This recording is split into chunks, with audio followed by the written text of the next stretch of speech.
If you've woken up today and you're watching this, Jesus is calling you.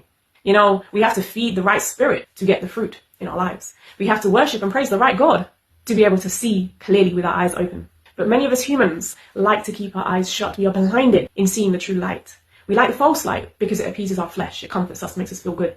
But we don't like the real, true light, the light of the world who is Jesus.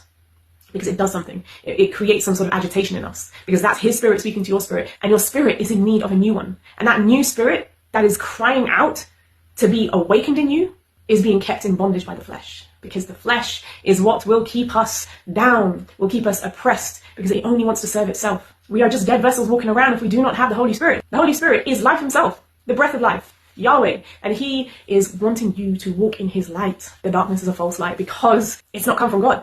It's come from sin. And it's maintained by the enemy in our flesh. And those two, when they work together, they can deceive, because our hearts are deceitful by nature. They desire what they desire. They fluctuate in emotions and feelings. They don't stand on truth. Our hearts stand on emotion. But when we make emotion and feelings our God and worship them, we're building our house on sand. Because any storm will just make it wobble, the sand might just crumble, and that's it, it's gone. But when we build our foundation on truth, on a rock, on the cornerstone of Jesus Christ, your feelings are part of what you experience, but they're not your truth. Truth cannot be wavered, it cannot be shaken, it can't be changed. If it's my truth or your truth or their truth, that just becomes opinion, a viewpoint. But truth is absolute. It's not based on feelings and opinions. Jesus is calling you, but we refuse to answer because we want to do it our way. I could mention any other name, any other deity, and it wouldn't trigger anyone. But if I mention Jesus, we shut down, or we're like, nah, don't want to listen. Why is that? Because the light pierces into the darkness of our soul. It's not a condemning light. It's a loving light. Jesus wants you to have him. He wants you to have his light. He won't force it, but he wants you to hold on to that light and walk in it. He wants you to be rid of the darkness. He doesn't want to see you imprisoned in your flesh and enrobed in the lies of the enemy. He wants you to have his light, but we reject it. I did. My goodness, it took so many years for me to accept his light.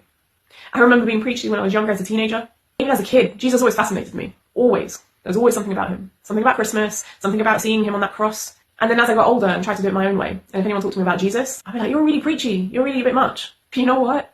Jesus didn't shy away when he was walking to that cross, holding his cross. He didn't shy away when he took those beatings, those lashings, and that time he spent on the cross. He didn't shy away for you. He was bold and proud to do it for you because he loves you. He laid down his life in flesh, gave up his divine privileges in that moment for you, for me, for everyone, for the world. His light is not harmful.